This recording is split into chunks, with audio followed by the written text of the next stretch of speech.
Fluid and electrolytes. So before we talk about electrolytes, we need to have a good understanding of how important fluid is in the human body. So fluid is the C for circulation in ABCs, so it's going to be one of our top priorities. Fluid makes up about more than half of the adult person's body weight, and it plays a very important role to homeostasis because circulation of fluid carries nutrients and oxygen in the blood, and that's critical to maintaining life. So fluid helps to maintain our temperature, our body temperature, helps to maintain our cell shape, and it helps to transport those nutrients like oxygen and those gases like carbon dioxide and those waste products out of our body.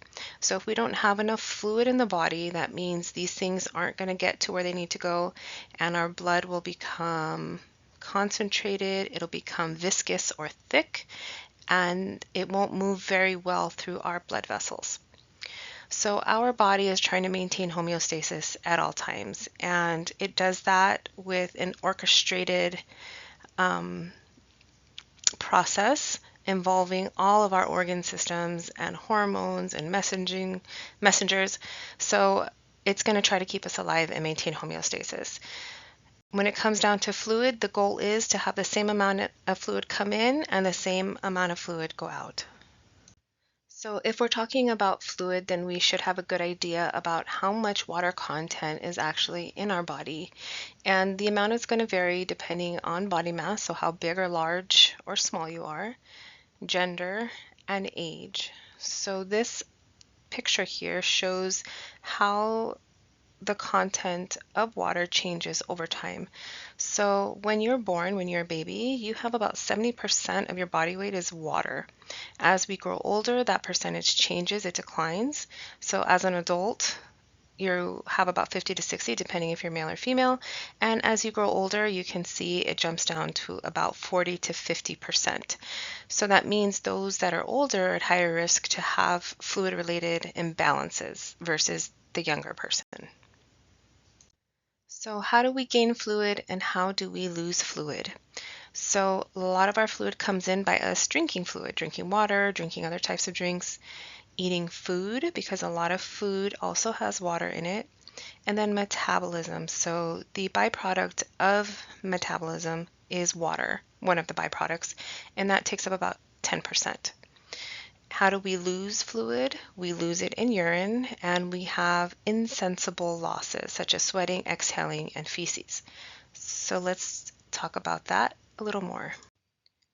Insensible fluid losses can't be measured, we can't control them, and it happens through the skin, lungs, and stool. So for example, we breathe out about 300 mLs of water through water vapor every day, just a normal person. And that amount can increase during hyperventilation or tachypnea, or even if the patient is on a ventilator. So say the patient has some type of respiratory condition and they're short of breath, they're breathing fast, they are going to lose a lot of water just from their breathing. If you have a fever, your body temperature will rise and you will perspire. Exercise, same thing, you'll breathe faster, you'll sweat, you'll lose fluid that way. And in severe burns, we lose a lot of protein, a lot of fluid through that impaired skin. So all of these things combined can really cause a significant loss of fluid in the body.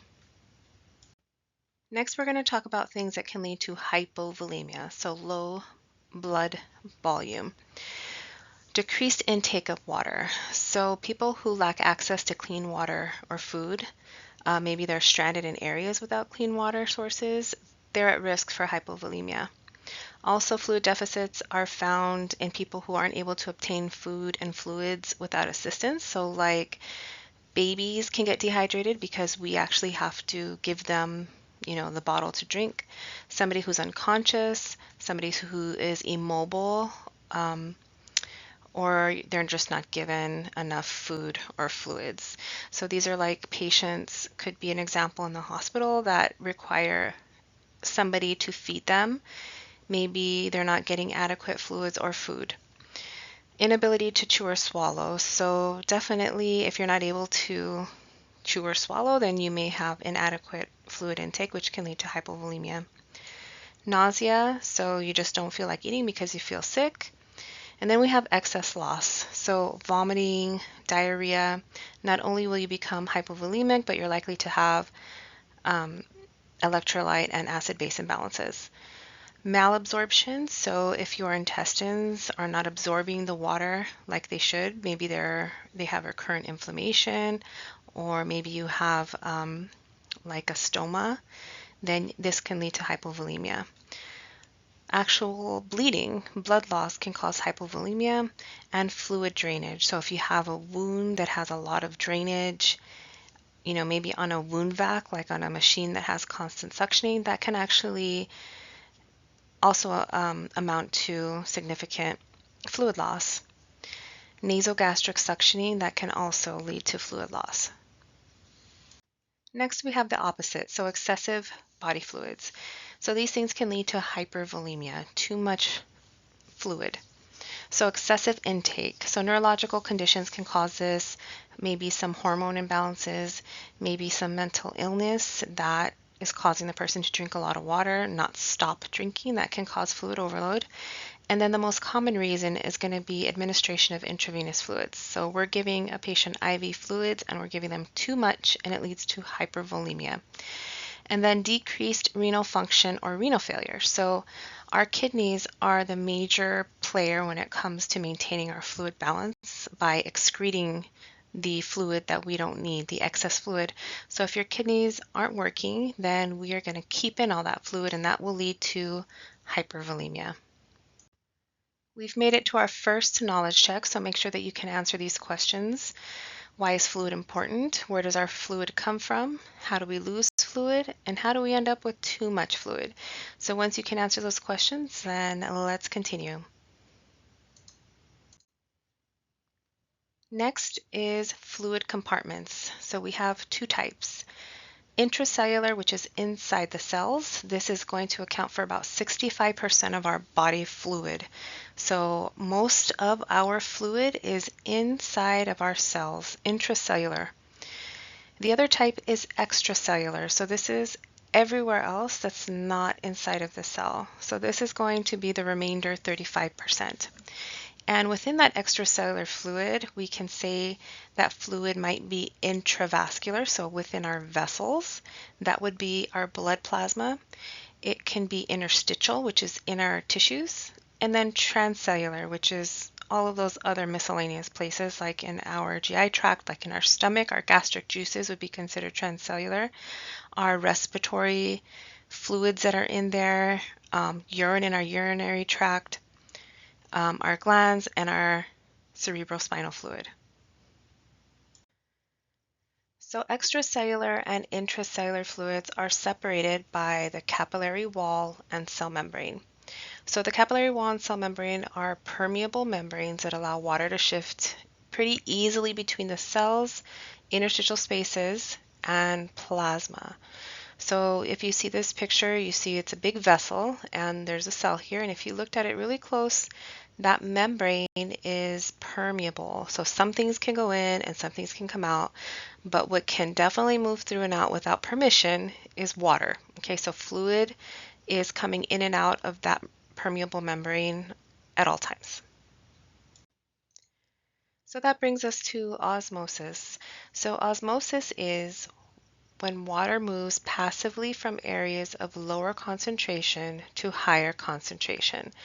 So it says passively, meaning that it requires no energy, and we're talking about fluid movement, water. So if you look at this beaker here, you see that there's a dotted line. This is going to represent the permeable cell membrane. So I'm going to draw a circle here and pretend that this is our cell. Now you see it's very concentrated within the cell here with all of these red dots, and on the left side, which is our extravascular space, it is not so concentrated. Well, that is an imbalance. That is not homeostasis. So in order to create a balance and to equalize the water and the solutes, water or fluid is going to move passively from the area of lower concentration to higher. So lower is on the left, so that fluid is going to move to the right through that semi-permeable membrane. So you can see here that the solutes have not moved, just the water has. these fluid shifts are changing the osmolality and osmolarity of the solution. So like we said before, so osmolality is the number of particles or solutes in the solution in a kilogram, so it's by weight. Osmolarity is the same thing, number of particles or solutes in a solution, but in 1 liter solution. 1 liter is approximately 2.2 pounds or 1 kilogram.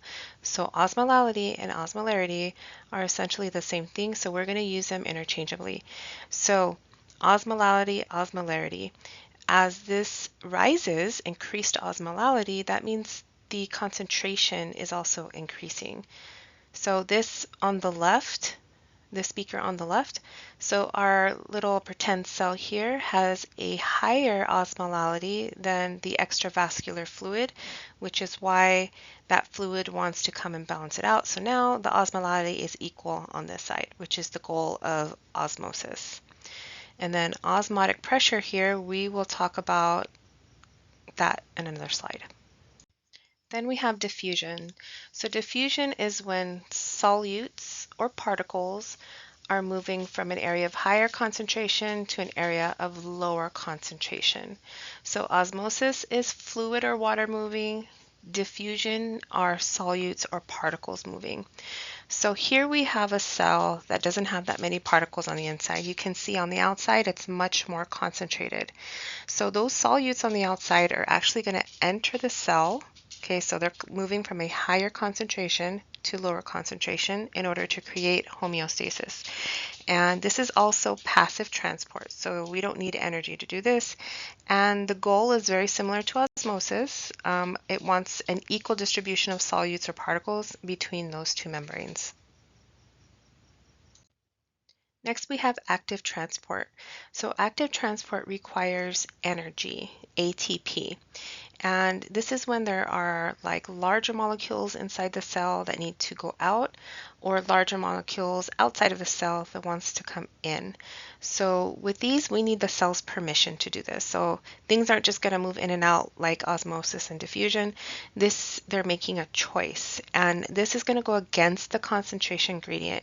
So what that means is, even if there are higher concentration on the outside of the cell versus in, or vice versa, the cell will decide whether it's going to move those particles in or out. And a very good example of this active transport system is the sodium-potassium pump.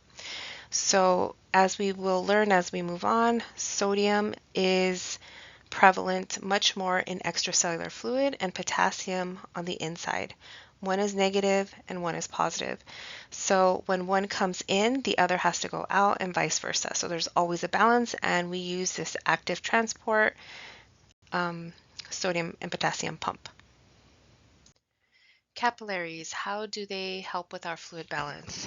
Well, capillaries have thin walls that let solutes pass, and this facilitates capillary filtration, and only capillaries can do this, and they need hydrostatic pressure in order for this to happen. So our veins meet our arteries at the capillary site. So you can see in this picture we have oxygenated blood, oxygen rich, nutrient-rich blood that meets up with the capillaries here so that it can dump its waste, and there's an exchange that happens here. So hydrostatic pressure is the force of the blood through those arteries to those veins, and it forces fluids and solutes through that capillary wall. So if we don't have enough fluid to do this, or if we don't have enough hydrostatic pressure, like we have a really low blood pressure, then this movement of fluid and solutes is not going to happen, and that is going to create a problem.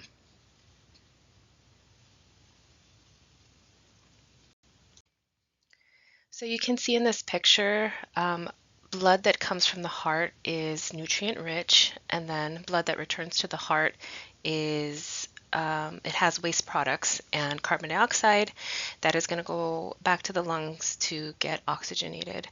So if the hydrostatic pressure inside those vessels are higher than what's outside of the vessels, then fluids and solutes are going to be forced out.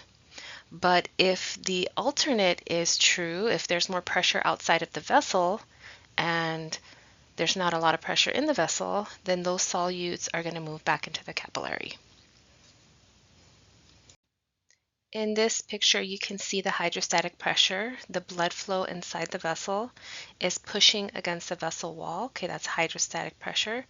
On the outside, where the interstitial fluid lies and tissues, there's something called osmotic pressure or oncotic pressure, same thing. And that is the pressure that's pushing up from the other side of the vessel wall. So when this happens, when we have good hydrostatic pressure and equal pressure, osmotic pressure on the outside, there is fluid and solutes that move back and forth. There is no imbalance. But there's also another key factor that helps to maintain fluid balance so that we don't lose too much fluid through that capillary wall. And that is large protein molecules such as albumin. So albumin is made in the liver. It's a protein and it travels. It's always in our blood. It's traveling around. It's really big and it likes water. So it helps to maintain our fluid balance intravascularly. So when we have that hydrostatic pressure at the capillary site, if there's too much fluid that's pushed out, then that albumin is going to act like a magnet to pull fluid from the interstitial space back into the vessel. If you have low levels of albumin, maybe due to liver disease or malnutrition, then you're not going to have that magnet in your vessel. So you're going to have leaky vessels. That fluid, when we have that hydrostatic pressure, it's going to be pushed out into the interstitial space outside of the vessels. And that can lead to edema. It can lead to third spacing, which we'll talk about, where fluid gets trapped in like body compartments. So albumin is necessary. And with low albumin, again, you're going to end up with edema. That fluid isn't going to want to stay inside the vessel. So with a patient that has low albumin levels, where that fluid has kind of seeped out into like your arms and your legs and your peripherals, then in order to bring it back, we want to give them intravenous albumin. So that will hopefully bring that fluid back without giving them extra fluid that's going to make it worse. So we wouldn't want to infuse normal saline in a patient that has low albumin, because that saline is just going to leak out of the vessels and cause them to be more fluid overloaded. So we would want to give something like albumin that would hopefully, attract that fluid from the interstitial space to come back into the vessels so it can, participate in the actual circulation of our body. Filtration. This is a process by which water and dissolved substances cross a membrane as a result of hydrostatic pressure. So here we have an example in our kidneys. In our kidneys, we have millions of nephrons, and nephrons are what make urine. So at the top of each nephron, you see here, there's a glomerulus, and inside the glomerulus, this is an up-close view, is a ball of capillaries. So as the blood comes in through here, it pushes, that hydrostatic pressure pushes out solutes. And there's electrolytes that get pushed out, there's waste products, all kinds of stuff get pushed out into this capsule that will make its way through the nephron. In the nephron, that's where the body decides what to keep to reabsorb or what to excrete out of the body as urine. So again, if you don't have that hydrostatic pressure or the volume of fluid to come in here, then that is not going to happen. So patients who are very hypovolemic, they don't have a lot of volume, and usually patients who don't have a lot of volume are going to have a low blood pressure. They are going to have issues with the glomerular filtration rate, or your GFR, because there's not enough pressure or volume for this to happen, and that can lead to retention. So fluid isn't going to be processed, the body's going to hang on to it. They can end up with fluid overload and also an electrolyte imbalance, because those electrolytes aren't being managed and regulated by the nephron. Fluid spacing. So fluid spacing refers to the distribution of fluid in our body. First spacing means that it's where it's supposed to be. So intracellular fluid and extracellular fluid is in homeostasis. Second spacing means that there's too much. There's an abnormal accumulation of interstitial fluid. That would be your edema, your standard edema. Then we have third spacing. So this is when fluid collects in areas of the body that don't do anything for us. They're just trapped. So I gave the example in this picture. This is ascites. So there's a bunch of extra fluid, and by gravity, that fluid just kind of accumulates, in the bottom of our abdomen. That fluid really isn't part of our blood pressure. It's not contributing to circulation. So it's just kind of there. So that is third spacing. So how does our body regulate fluid and electrolytes? So our renal system is number one in this process. See the crown. This is the king or queen kidney here. So kidneys are the primary organs regulating fluid and electrolyte balance to maintain homeostasis. When you have problems with your kidneys, you're going to have a big problem with your fluid and electrolytes. So I mentioned through that glomeruli and those little capillaries, the kidneys will process about 170 liters of plasma a day, which is a lot. Our endocrine system also contributes to this fluid and electrolyte regulation. We're going to start off with the renin-angiotensin-aldosterone system, or RAS system. So this system is activated when there is a drop in blood pressure. Okay, so the body is constantly has these receptors all throughout the body when it feels like the blood pressure is too low, because our body knows we need a certain amount of blood pressure in order to maintain organ perfusion. So when it senses the blood pressure is dropping, the kidneys are going to produce renin. It's a hormone. The liver is going to produce angiotensinogen. And when renin and angiotensinogen come together, it's going to be converted into angiotensin 1. The lungs are also going to help out, and this is all happening simultaneously at the same time. The lungs are going to secrete angiotensin converting enzyme. So it's going to turn that angiotensin 1 into angiotensin 2. And this packs a powerful punch. It is a very, very potent vasoconstrictor. Remember, the goal of the RAS system is to increase blood pressure. So that angiotensin 2 is going to constrict blood vessels in the hopes that it will increase our blood pressure. At the same time, there's going to be a message sent to our hypothalamus in the brain to tell the person to be thirsty and to drink fluids, because we're trying to raise our blood pressure. We want to increase fluid volume.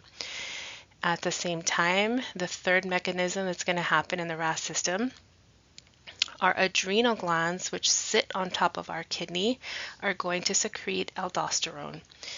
When there is an increased level of aldosterone, we're going to have increased salt or sodium retention from the kidneys, which will hopefully increase water retention. All of these three things hopefully will elevate our blood pressure, which is the goal of the RAS system. We also have a hormone, antidiuretic hormone, and this hormone is a water retainer. So again, the body experiences a loss of water, and then we have this rise in blood tonicity or osmolality that is going to trigger the release of antidiuretic hormone from the brain, the pituitary gland. This is going to act on the nephron to reabsorb water. Okay, because that nephron is the one that decides how much water to excrete in urine. So that ADH hormone tells the nephron to retain water. It also tells the brain to be thirsty. Okay, so we're going to get thirsty, and those nephrons are going to keep water, and hopefully that is going to increase our fluid levels. Now, once body fluids become dilute, the body's going to say, okay, enough of that ADH. It's going to stop it. It's going to say, stop being thirsty, and then that may end up in loss of water. So this is a whole flow map. And like I mentioned in class, ADH will be covered in a different Med-Surg class and more in depth. Here's aldosterone. So this is part of our RAS system. When you think of aldosterone, you're going to think sodium. If aldosterone increases, you're going to have an increase of sodium. And wherever sodium is, water is going to go. So aldosterone, sodium, water. So this is going to be, again, in the nephron. So the nephron is going to say, oh, we have more aldosterone, so let's hang on to sodium and water to hopefully bump up our fluid volume, but there has to be a compromise, and sodium and potassium go hand in hand. So we're going to keep sodium, but we have to get rid of potassium because of that, right? So again, if you have lots of aldosterone, you're going to keep sodium and water, but you're going to lose potassium. If you have low levels of aldosterone, then you're going to keep potassium, but you're going to lose sodium and water. So you want to think about this as imbalances. So increased aldosterone, you can have hypokalemia. Decreased aldosterone, you can have hyponatremia. Okay. Next are our natriuretic peptides. So this one is directly going to oppose the RAS system. So this one becomes activated when our blood pressure is too high. And there are receptors in our carotid arteries and in our aorta that monitor our blood pressure. So if it senses, elevated blood pressure, it's going to release this cardiac hormone, this ANP, and this is going to tell the kidneys to excrete water and sodium and to vasodilate. So this will hopefully lower the blood pressure. Indicators of fluid status. So you're assessing your patient and maybe they have a renal problem or a hormone problem or some kind of electrolyte imbalance that's causing some fluid issues. So this is how we're going to assess our patient. Body weight. So body weight is the number one indicator of fluid status. So obtaining a baseline weight is very important, and then a daily weight after that to monitor whether there's a fluid loss or fluid gain. Serum osmolality. So this is going to tell us whether the blood is concentrated or dilute or normal. Whenever you see this word serum, it's referring to blood. Okay, serum is blood osmolality. Then we have blood urea nitrogen. So this is going to measure the nitrogen in our blood. And we're going to say this is a measure of glomerular function. So this is going to vary with your fluid intake and urine output. So if you're dehydrated, then your BUN will be elevated. But if you're drinking excessive amounts of fluid, your BUN will be decreased. Creatinine, another value that we look at. So this is a byproduct of muscle contraction. Every single muscle in our body has a byproduct of creatinine. And this can give you information about your kidney function. If you have an elevated creatinine, then you probably have impaired kidney function, and this can lead to fluid retention or fluid overload. Urine-specific gravity. So this goes hand in hand with osmolality. It's the concentration of the urine. So the higher the number, the more concentrated, the lower the number, the more dilute. So if you had a patient who was dehydrated and you saw the urine and it's really concentrated, maybe it's like an amber, then you would want to educate your patient, hey, your urine's very concentrated, you need to increase your fluid intake. Then we have hematocrit. Hematocrit measures the number of blood cells per volume of fluid. So this means that even if you have the same amount of blood cells in a volume like this two beakers here, you have the same amount of red dots which are representing blood cells, but if you remove some fluid, say plasma, then one side is going to become more concentrated. So we would say this patient has an increased hematocrit, an increased concentration of red blood cells. Now, it doesn't mean they have more red blood cells here, it just means the concentration has increased. So you should know an increased hematocrit means concentrated blood, a decreased hematocrit is dilute blood. If you had a patient who was dehydrated, you would expect the hematocrit to be elevated. And one of the most important indicators of fluid status is our physical assessment of the patient. So to assess hypovolemia, so the patient could be dehydrated, patient may have poor skin turgor, sunken eyes, skin and mucous membranes will be dry, pale. Patient may complain they have dry eyes. There will be an increased capillary refill time, and that's because the patient is hypovolemic, so the circulation isn't there. Constipation from that lack of fluid, the stool will become very dry, hard to pass. Hypotension because of the hypovolemia. Tachycardia is the first indicator of hypovolemia. So taking vital signs is very important, and assessing those vital signs is one of the first steps.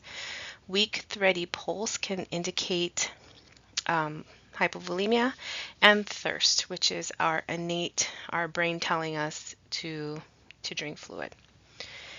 Then we have hypervolemia. We can assess edema. The patient may have dilute urinary frequency. Unless the patient is in renal failure, then they're going to be oliguric or anuric. Increased respiratory effort rate, like a moist cough, that would be an indication that there's a lot of fluid. Because of all of that extra fluid, it increases the hydrostatic pressure, and there's a lot more fluid being squeezed through those capillary walls, and that can kind of pool in the lungs when you have hypervolemia. You can also, it's not listed here, but very important, you can have strong bounding pulses. Okay, so with the hypovolemia, you have a weak, thready pulse. With hypervolemia, you're going to have that bounding pulse. And then also because of all that extra fluid, patient may have hypertension when you take their vital signs. And now we're at our next knowledge check. So before moving on, you should be able to state what are the fluid compartments, what's the difference between osmosis, diffusion, and active transport, understand the concept of hydrostatic pressure and the relation to fluid balance, and then what are indicators of fluid status, so both labs and your physical assessment. Once you're able to answer those questions, then you can move on. All right, so hypovolemia, fluid volume deficit, what do we do with these patients? So the causes. So we've talked about the causes of how we lose fluid, how we don't take in enough fluid, fluid shifts related to, example, third spacing, GI loss, meaning maybe vomiting, GI suction, or diarrhea. So here are our labs. We talked about the meaning of these. Things are going to be pretty concentrated, both urine and blood, if you're hypovolemic.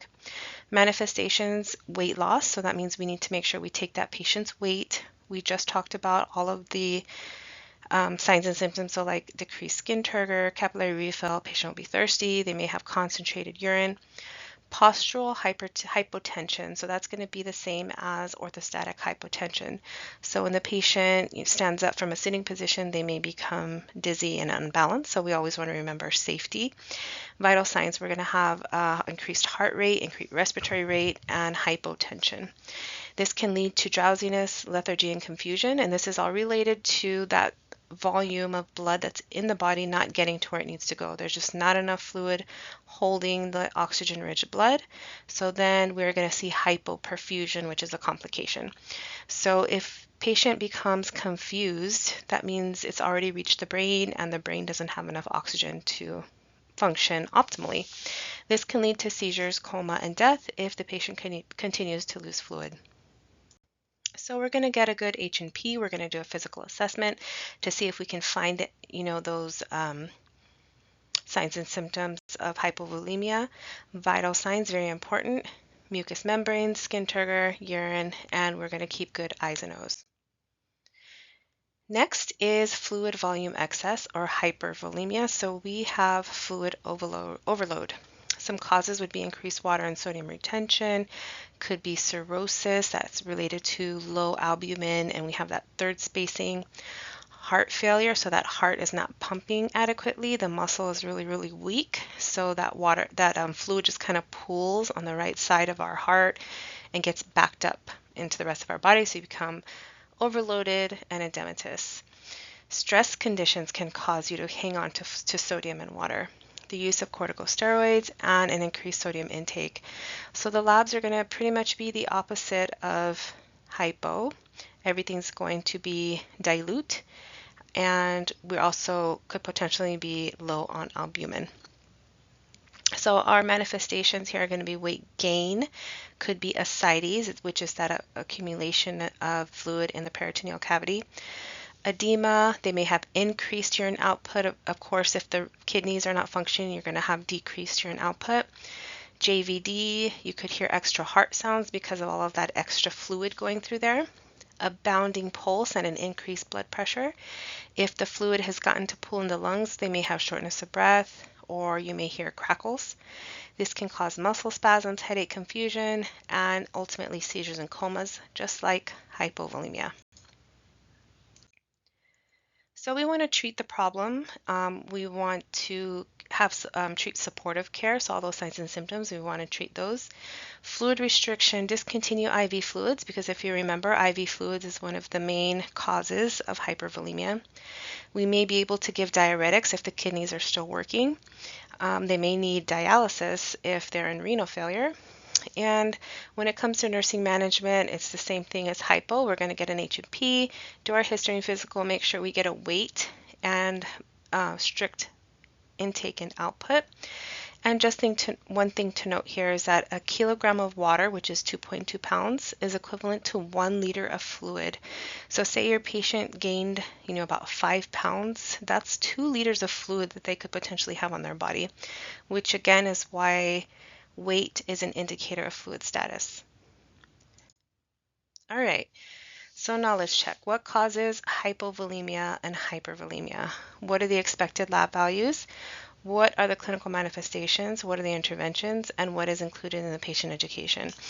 So when it comes to lab values, you want to know concentrated versus dilute. You want to know osmolality / osmolarity, specific like urine specific gravity. All of those things are measuring concentration. So if you were to get a test question that's asking you about osmolality or the way the urine looks, whether it's very concentrated, then you should think, oh, that might be hypovolemia, that might be hypervolemia. So that's the concepts that you have to kind of see the bigger picture for. What are the interventions? So are we going to push fluids, or are we going to restrict fluids? And what are we going to tell our patient? Which is pretty much the same as our intervention. So if we are restricting sodium in the hospital, then the patient's going to be discharged, and we're going to have to give them some education on, a low sodium diet. Okay, once you have met this knowledge check and you're able to answer all these questions, then you can go on to electrolytes. And that concludes part 1 of fluid and electrolytes.